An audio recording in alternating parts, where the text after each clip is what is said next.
Hello, welcome back to the 3P Playbook, a show geared around youth sports, what we can do to improve youth sports, how as us as coaches, instructors, as parents, and everything else create a healthy environment for our kids so that they can develop and prosper through the wonderful world of youth sports. I'm your host, Pat Wilkinson. We're out here filming at the Knot, 507 37th Avenue South in North Myrtle Beach, South Carolina. If you're looking for a great time, come on down, get you some of the shepherd's pie, empanadas, and beach fries. Come see my man Roger down here. I promise you, you will not be disappointed. Moving into today's show, we're going to be speaking on nutrition, right? And not only that, but strength training. So one of the common questions that I keep getting and that in discussions that I've had with other people is, does strength training at a young age, does it stump your growth? What are the pros and cons for it? What can we do to better our athletes from the recreation level all the way up to when they're in high school and everything else? And I've got no better person with me today than the owner of the gym, my own personal trainer, Mr. Ryan Copeland. Ryan, welcome to the show, my man. Well, thanks for having me, Pat. I really appreciate it. Yeah. So I know who you are, right? You trained me. You were able to shave, 30 pounds off of me in like 2 or 3 months. So you're very well versed in what you do. For everybody else that's listening right now, take them to school real quick as far as who you are and what you do, and tell us about the gym. All right, Pat. Like everybody else, I started out on my own. Back in 96 or so, out powerlifting, working out. I was able to actually get with somebody who got me into this, Mr. Denny Hess, he put me under his wing. He took me to the gym 3 times a week for hours a day of everything. It really brought me into a powerlifting background of how to work, how to do proper form, all the basics that you really need to start with and know and ingrain your body to be safe. And then from there, just spread out and took me through actually doing competitive meets, powerlifting for several years, and very thankful for that background. And from there, become a personal trainer in 2004. I was the training director at Gold's Gym on 33rd Avenue here in North Myrtle Beach. And from there, moved off into being an independent trainer and getting my own gym. As you said, the gym that's on 11th Avenue South, and just running that gym and doing personal training there. So that's a little bit of my background. I also have done a couple of bodybuilding shows through life to get that experience. So whether you're just in general fitness, you're going to do powerlifting, sports, whatever it is, I want to be well-rounded enough to take you through that and get you where you need to be. Yeah, man. And I gotta speak on behalf of your gym. If you want to talk about a great atmosphere for those, because you welcome all walks of life essentially at that gym. It doesn't matter if you're a beginner or if you've been lifting, for years. You guys are there ready to help whoever it is that comes through those doors, and you greet them first thing and all that good stuff. But you can, if you needed to do power cleans inside of a gym, you allow that to happen as long as it's done respectfully. And that's kind of something that you don't see in a lot of gyms anymore, being able to use bumpers on bumper plates and being able to throw weights around just a little bit and stuff like that. There's great gym etiquette there. Yeah, I've never had any kind of issues whatsoever inside that gym. And you guys run a very tight show there, or a good, you have a great atmosphere going. We do. We thrive ourselves on that atmosphere. We got to make it a very humble place to come in and work out. Right. On top of that, we want it to be the member of the gym. We want you to come in here, do what you want to do. We are there to make sure you do what you do safely, to do it respectfully, like you said. So when you are doing lifts, when you're doing whatever, I don't care what you're doing, as long as you're not hurting anybody and you're doing it properly, you're not hurting yourself and or hurting the equipment. If you are doing power cleans, snatches, deadlifts, whatever it is, as long as you know what you're doing and how to do it properly, that's fine. If you're going in there not doing it properly and risk hurting somebody, we'll come get you and tell you either stop or teach you how to do it, whichever path you want to go. But we're going to do it where it's safe. Yeah. So, but that's the biggest thing. Yeah, we're having that atmosphere, dude. I've got that from Gold's Gym over there. When I was over there, just everybody comes in. It's like cheers. You walk in, everybody knows you, friends with everybody. It really is a good time to talk to somebody for a couple minutes about their family, what they've been doing.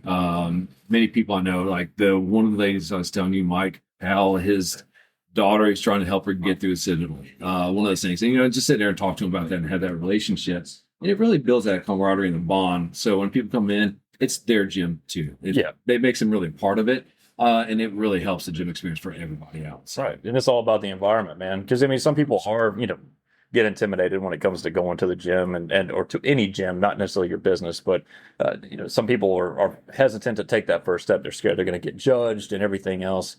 And you, like I said, you guys welcome people with open arms. You show them, and really, I've seen you kind of just take the initiative to spot correct people without charging them a dime as a trainer. If I've seen you before where somebody may have not the best form and they could be doing something potentially hazardous to their body, and seeing you guys, you and Devin as well, the other trainer there, actually step in and assist them and make sure that nobody gets hurt, and then that they're setting themselves up for success. So good on you for that. But now, talking about youth sports here, All right. on the 3P playbook, the 3Ps, they stand for play, progress, and prosper. And it's all geared around our youth and how they're going to develop and go through sports. Let's talk nutrition for a second. Now, I know you're not a nutritionist, but you've been in the business enough to where you know what's good and bad. So we're talking before they get out and play, or they practice, or a game, or anything like that. What do they need to be mindful of? Take me to school a little bit about what needs to be in your body. Obviously water, but depending on on what sports you're playing. I mean, all of them you need water in your system, but Hydration is super important. Yeah. For sure. Exactly. I mean, really, you got to understand what sugar is. Okay. So that is the basic substrate that you want for energy source. Now, that can come from a complex carbohydrate or a Snickers bar. You got to realize that nutrition allows your body to perform. It's like having a car, a high quality car that you're running. You're not going to put really crappy gas in it to make it perform. So you really need a good quality fuel for your body to perform. So if you start taking pure sugar, you're starting to take candy bars, candy, you're taking chips in order to get just, even if you go get bread, sandwiches, stuff like that, you got to realize that your body doesn't know how to metabolize that as fast or as productive. And it's a simple sugar. It spikes your insulin level. And with that insulin level, it settles back down. So you have that crash. Where you really want to have some good complex carbs with some simple carbs. So sweet potatoes with some pastas. So you have that quick onset carb hit, and then you have ongoing sustainable energy with some complex carbs like a sweet potato, potatoes, rice. And you really want to have a good portion. Don't worry about overdoing it. And you really honestly want to give yourself about an hour or so before you do any of those activities, practice, game, whatever, for your body to metabolize that and be able to use that energy source ready and available. Right. And of course, when you get done, you want to replenish those carbohydrates as well by going ahead and settle back down with some good complex carbohydrates to build it back up so you're not dead and tired. Your body can also recover. Right. So, Yeah, makes sense. So when we're talking kids too, granted, it's kind of hard to get. I know I can speak on behalf of my daughter, right? My 8-year-old. It's kind of tough to get her to eat nothing but good food and everything else. So do you know of any, if we're talking kids here, what is a good pre-game snack or pre-game meal that a kid would possibly enjoy? I want to say now I also have kids as well, and I really do think that like a fruit, oranges, bananas, apples, things like that's going to be a pretty decent snack that they can handle. Maybe little kit of maybe some nuts, some almonds, some walnuts. Some would get that sustainable fats, as well as some of that sugar and complex carbs in with it. So a nice little cup of nuts and fruit wouldn't be a bad snack. And most kids really do handle fruit very well versus in there eating a big old bowl of rice and chicken. Sure. Or something like that. So something tasty that they like would be fun. Yeah, I gotcha. And they're kids. So like, you just really want to cut out all the junk food. Cut out all the fast foods that you want to go buy McDonald's. You want to go buy Burger King, grab that quick burger or something before you go, here, just eat this. It's not just, here, eat this. It's, hey, what is this doing for you? Yeah. It's filling you up, but it's not doing anything for you. It's going to drag you down, make you feel like crap, and have bad performance, which you don't want to do. Well, that makes sense. Moving on into your forte, which would be training, right? And how we can develop our young athletes and what's good, what's bad, everything else. Like I said in the opener here, one of the big things that is that I've heard over and over again is lifting weights at a young age stumps your growth. Okay. Can you take me on school take me to school on that and let me know a little bit about that philosophy? I'm sure you've heard it before as well. Does it stump your growth if you're lifting at a young age? What's the gist of it? I've heard a lot of that before, Mhm. and I don't want to be contrary. I just want to be kind of real with you. Like everybody says, you left do this. Well, you have a lot of people who are professional athletes that have lifted in their early age, like Lee Priest. He competed with his mother in bodybuilding when he was 13. Yeah. Now he's 5'5" at this point, Hmm. but you also have another example of, say, Rick Boogs is a guy I followed. He's 6'2", and he was lifting since he was about 10 or 11.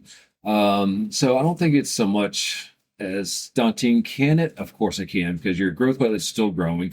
I think what you're looking more so on that is I think you can destroy your growth plate where you can actually break or tear that part, a segment apart, where it's not used to it.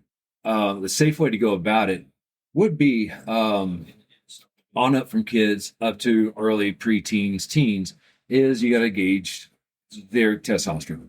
Hmm. That's what's actually going to start building strength and size. So you really want to start with doing a lot of plyometrics, calisthenics, speed muscles. So pull-ups, sprints, runs, sit-ups, things like that is where you're neurologically going to advance more than strength. And from a strength training side, you really want to start out with learning form. So when you're 10 years old, 11 years old, 12-year-old, I wouldn't go over anywhere near 50% max with it. So it's enough to feel it 10, 12, 15, 15 reps with good form and learning form. And as your body develops through your adaptation process of said principle, which is nothing but your body adapting to a applied demand. So when you do something, it's going to adapt to it, overcome it, and get better. So as you go, you just add small increments to form, and your body starts growing gradually in a very safe way. Now, where I think you're coming from is, what I've noticed is funny is things like sports like gymnastics, where I've noticed where a lot of gymnastics at a young age, I think stunt the growth more so than not. My daughter did gymnastics when she was real young, and she developed knee problems even at 3 and 4 years old, and we pulled her out. So I think repetitively jumping, smashing, compressing over time will have a hinder of locking up those growth plates and keep the growth growing. So just be careful on what you're doing. Yeah. Okay. So, training the brain when we talk about neurologics and everything else. So, obviously, speed is something that is uh, big time in pretty much every sport that I know of. There's being able to run, jump, explode, everything else. Let's talk young kids here. All right. So let's work from 6 to 10 years old. Okay, 6 to 10. What are some good drills that you know of, or what are we doing inside the gym or out in the backyard to help with speed? Oh, Lord, that's a good question. You really want to keep it fun. Yeah, right. First of all, you really want to make it a game with those kids. If it starts being a chore, as well as I am, they're just going to back out. They Oh yeah. fall off and go off. So keeping it fun. So being interactive, doing simple things like sprints.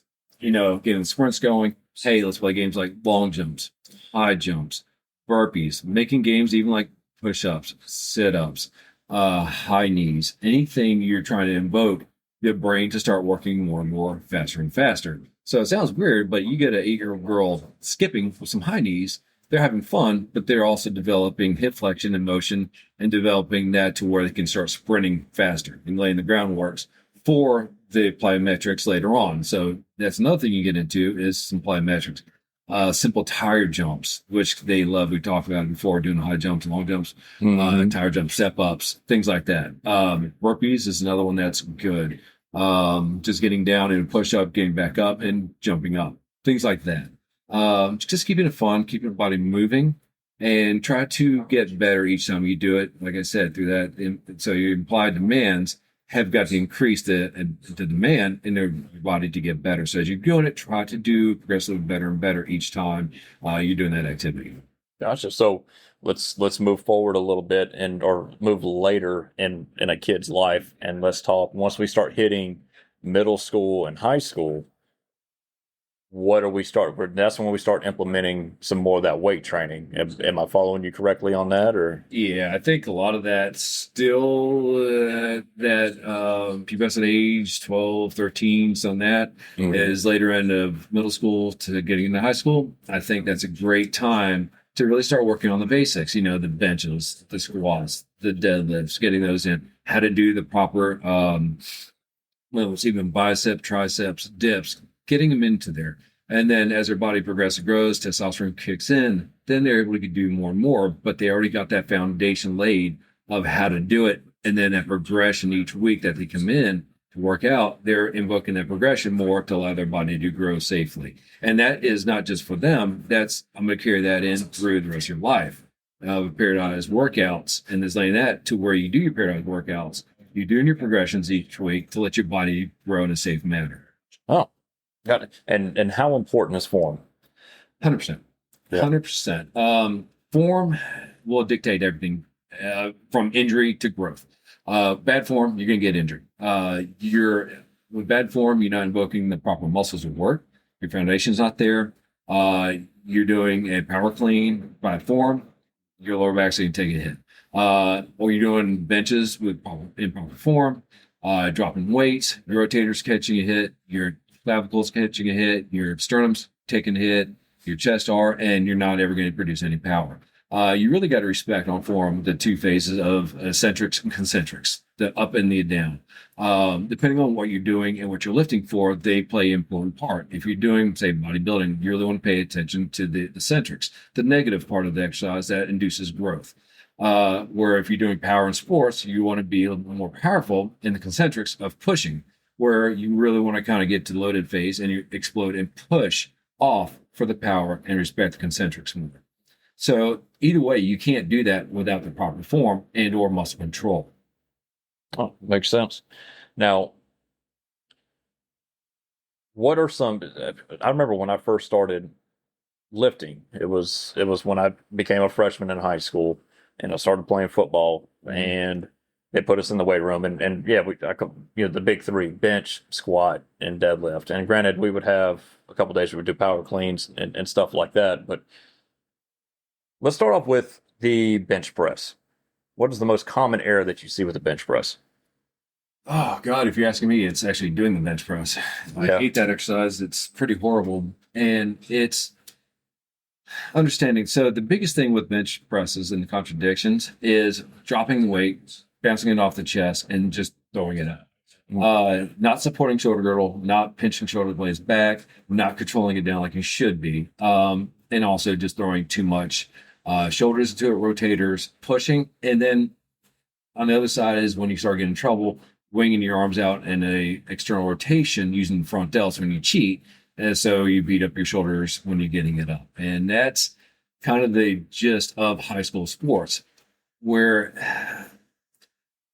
I'm not a big proponent for that.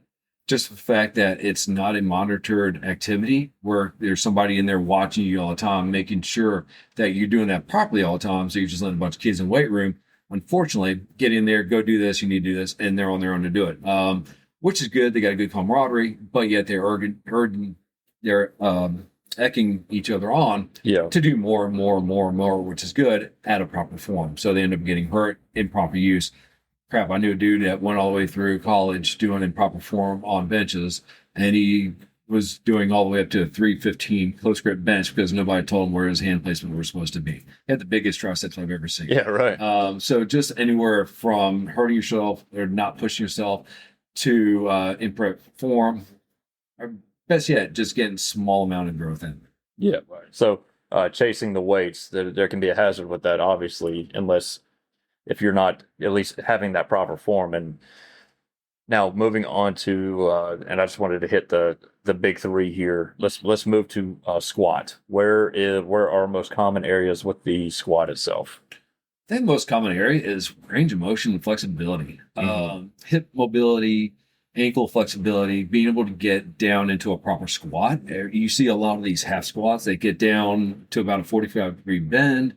They're not invoking any type of glute activation, no real hamstring activation. It's all on some balance in your quads and your knees and joints, which are taking a beating.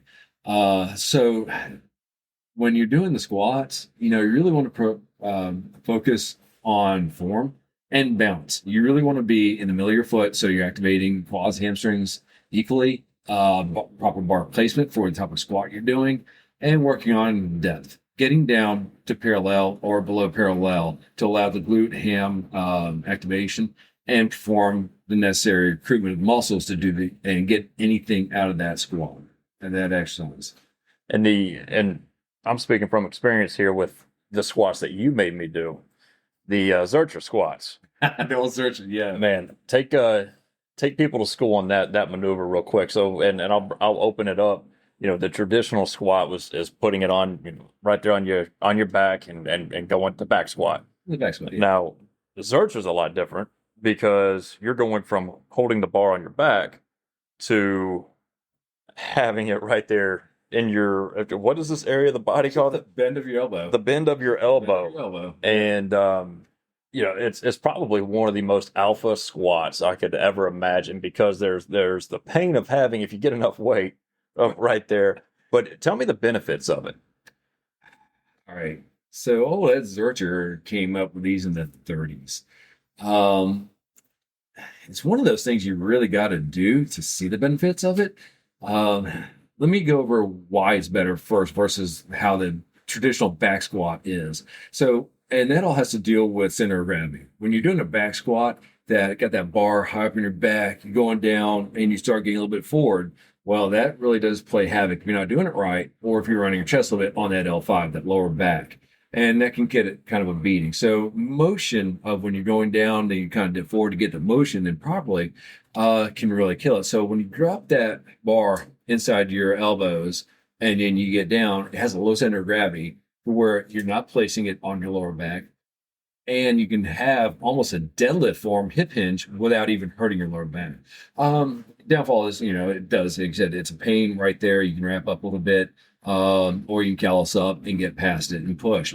But it takes all the pressure off your lower back. It still allows you to push. It is a awkward motion that a lot of people don't know about it or do. It's a weird lift.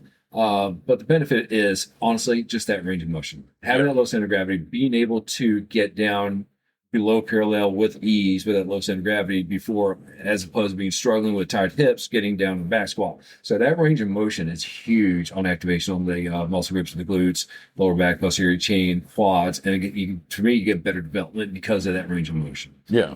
It really humbles you because you're really working on range of motion and development. So you're hitting new muscle that you're not used to stretching or using, so you don't have to use a lot more weight, which allows you to build that Zercher up. Everything from the bar of learning it up to that 135, 185, and 225, and progressing as you can handle it until it goes up. And of course, like you've done, you can do that Zercher squat just as heavy as that back squat, and you still get the same benefits. Yeah, not better. And I remember when we were first doing it, you were introducing me to that Zercher squat.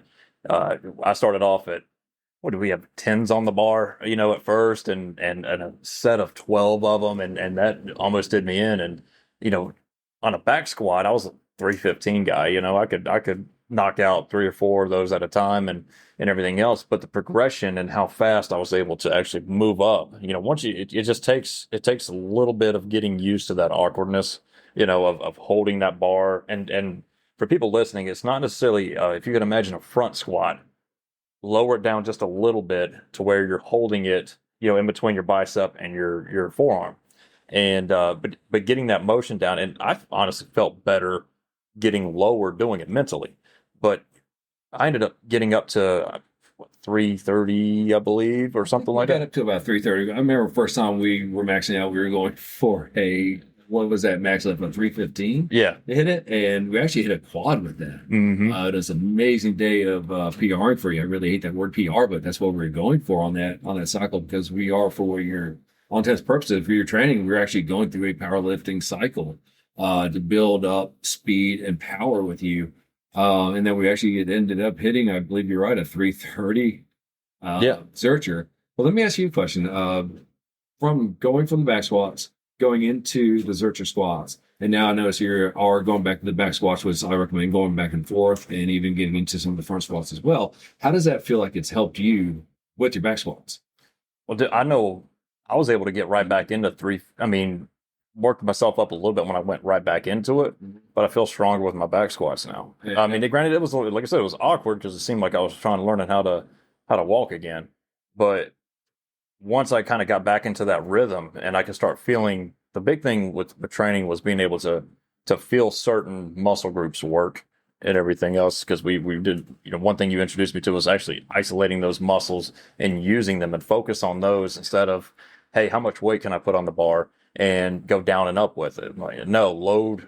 You taught me how to load, as far as loading that muscle group and everything else. So getting back into the back squats, which I'm back into now, I know that it was no time before I was back up to 315 and being able to focus on those muscle groups and to do it properly and and polishing up the form with the squat itself. Yeah. So 'Cause I've noticed when in the middle of your squats, that knows that your squats are definitely a lot lower in your range of motion than they were before you started with the back squats before.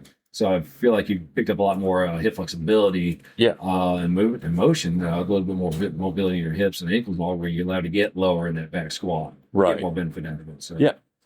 And so moving into the last one, which is the deadlift. What are the common errors that you see in the deadlift? And this is the one that we struggled on. The deadlift's probably my least favorite one, but this is a tough one. It really is. Now, you got to understand the deadlift is what we call a hip hinge exercise. It is a compound, but it's a hip hinge. So the motion of the deadlift, what I see clearly is people just grabbing a weight and pulling, not understanding what you're pulling, where you're pulling. They're just grabbing and pulling up. Seeing that rounded back, and I know everybody's seen videos of people doing that, grabbing, kicking the hips up, around the back, and just herp jerk, just trying to get it up, and destroying their backs doing that. This is actually, to make this as simple as possible on a deadlift, this is nothing more than going down. Whether you do a sumo, I don't care if you do a sumo, it has a time and place for that, or a traditional standard form deadlift is a matter of loading, like you said, loading up the muscle groups, getting it right, getting the form down so you can work properly. The deadlift is actually a back exercise, and of course it's stabilized by the lower back, glutes, and hamstrings, but it is an actual back exercise. What you really want to focus on when you're doing it is, and also in the squats, I go back into this, is heel placements. So you'll be in the middle foot, but you also want to engage the posterior chain by pushing your feet down, heel down, and pulling your heels apart, engaging your heels and hamstrings and glutes. To when you go down, you want to just keep your chest up. You want to keep your shoulder blades back, head up, and you want to see your chest in the mirror. You want to be able to see, if you're writing the words, if you look in the mirror, you want to be able to see that chest in the writing in the mirror. Your chest up, go down, put it back, and then at that point, it's nothing more than the leg press. All you do is push them down, hips come forward, driving with the glutes, and then you just stand straight up. And that's it. Center of gravity's form, you got to have that bar against your shin, not rolling out away from you, where the center of gravity is getting further back onto your lower back versus the hamstrings and glutes where it needs to be. So make sure the bar is tight, center of gravity is tight, your hamstring is loaded, and when you get loaded up to pull, that you feel it in the hamstrings and glutes, and your back is nice and tight to where you just push, breathe out, and stand up. It's as simple as that. Well, so for a kid that is starting to get into the weight room and starting to lift, is it fair to say their number one priority needs to be learning the form? Don't be chasing weights. The weight will come, but don't be trying to get the Facebook, Instagram shot of you holding, your third time back squat and you're loading it with not PRing on the third trip into the gym learning this. We're not doing that. Yeah. I got to emphasize this, whether you're bodybuilding, powerlifting, sports, most everything we're doing is learning how to contract a muscle. That's all we're doing is contracting muscle. And then we're overcoming that contraction with a weight by gravity. You got to understand that. So if you're not understanding how to contract a muscle properly, then you don't need to put a weight in your hand. So learning that chasing the weight is just going to kill you. It's going to bury you. It's going to lead to improper form. You're never going to develop the muscle like you need to.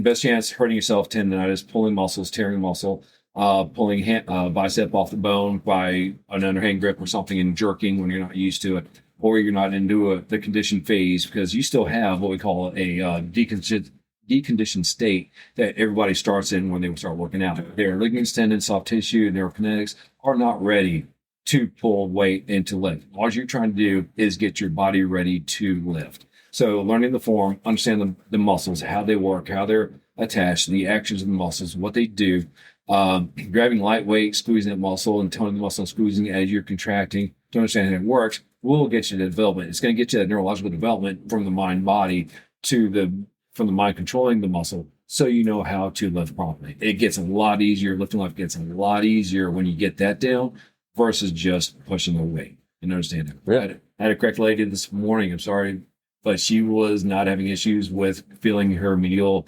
tricep head. Could not do it. Doing a weird reverse and dip. I've never seen it before. Somebody backwards on the dip. So if they fail, there's no bailout. They're just face planting into the ground in the assisted dip machine. So simple form of teaching them how to contract their muscle, what they're looking for, and just toning and understanding the motion of it. And then immediately after about 2 sets, immediately got it to where she understands how to work that and got her turned around properly on the dip machine to where she can feel it there as well. So Yeah. And no, there's zero progression, or at least a significant lack of progression, if you're not eating right while you're doing this type of training. 100%. I mean, all your body is made of protein. Mhm. It really is. There's a chains of amino acids, which are the building blocks of protein, and you have triple chains and branch chains, and you got the branch chains that are made up for soft tissue like muscle they need to eat. Now, all food that you eat protein is chicken, fish, steak, shrimp, whatever it is, all break down into these amino acids, which heal your body. So having a better source of nutrition, a cleaner source of nutrition, will help your body progress and heal your body fully to the highest value it can, versus eating crappy food. So all this stuff I keep hearing about, dirty bulk and just getting calories in your body, just to get calories in, calories in, calories in. What is that really doing? When you're eating food, you got to think that food's either going to do something for you or do something to you. It's either going to make you get better, healthy, perform better, or it's going to make you fat, unhealthy, toxic, to where you want to puke because you got a bunch of toxin body acid in your body from trying to digest a bunch of over processed crap out of a burger that you just ate, and now you can't do anything with it. Does that make sense? Absolutely. So make sure we're eating good, make sure we got the form, and the progression will happen. And the last thing I want to touch base on is supplementation. Now, you'll start seeing more in the high school age where guys are going to start dipping into creatine, you're going to start dipping into certain things, and that just, give me the yay or nay on some of these supplements. Any that stand out to you, really? Creatine is a big one. And of course, through the Instagram age of all the anabolics and Anavar and all that, please don't take any of that. Right. Please don't. Yeah, no steroids. Do me a favor, pick up some books and do some reading. Do some reading on the endocrine system, on what the body does, how it is. Because when you start taking supplements like a creatine, which is a natural hormone that your body produces, your body's going to decrease using that. So when you start taking it, please understand what creatine is. It's not something to make you big. It's not making you stronger. It's not making you better. It will add a little bit of leverage, and it puts a lot more water weight in your body. What creatine really does is just adds energy source back into your body as you lift. Don't get into it, but you have a energy called ATP, CP, which is CP is your creatine phosphate your body makes. And after about 10 seconds of lifting, which is what kicks in, your body breaks down into ADP and it needs that phosphate back.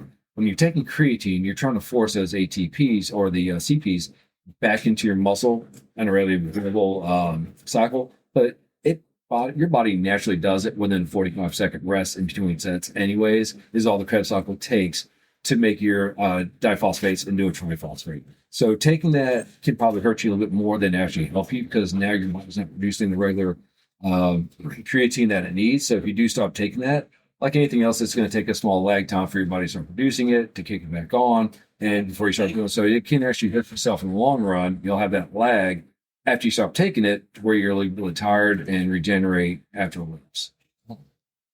Makes sense. Makes sense. Other things, vitamins, minerals.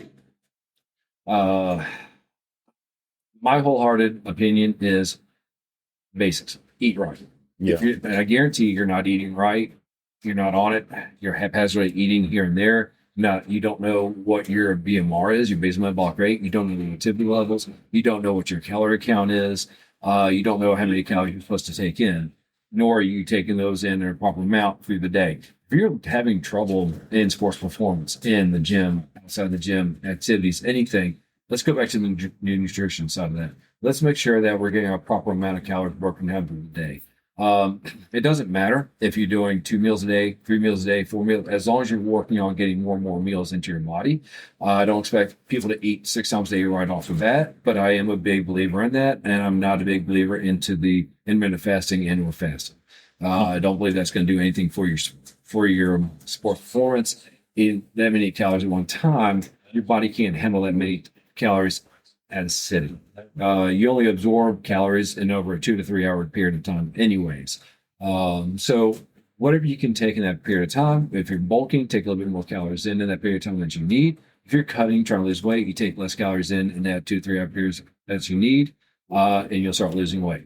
But calories are the same, macros are the same, minus some carbohydrates if you're looking at losing weight or gaining weight. But eating healthy is going to lead you to where you need to be. After that, then you can possibly move on into where you're deficient in, what do you need help at, and see if it's a training issue and not a nutrition issue before you start going on creatine and everything else. So get all your fundamentals down first, maximize those, push those. Taking creatine is not going to make you get raged out in the gym and do more. That still comes from your heart. That still comes from you wanting to do better, be better, do better, act better, live stronger, and push yourself each time to get those results. If you're not, don't jump into a supplement that's going to make you do that. Awesome. Ryan, I love it, man. I love it. And I love the mentality at the gym that you guys do. I really appreciate you being on the show here. You guys go check out Ryan Copeland and the gym in North Myrtle Beach, South Carolina. Right around the highway and 11th Avenue South. You'll see it. His logo sitting there on his shirt right now. You'll see it in big letters, GYM. Come and see him. Ryan, thank you again for being on the show, my friend. Okay. If you guys want any more information about the gym, they are on Facebook and Instagram. Yep. And then as far as the playbook's concerned, we are now on Facebook. And if you have any recommendations on show topics or what you would like to learn about in regards to youth sports and everything else, drop a comment or leave a message, or even you can email the 3P playbook at gmail.com. If you're interested on being on the show, we'll come get you down here at the night and we'll get you on camera and get you on the microphone. So until then, we'll see you next time.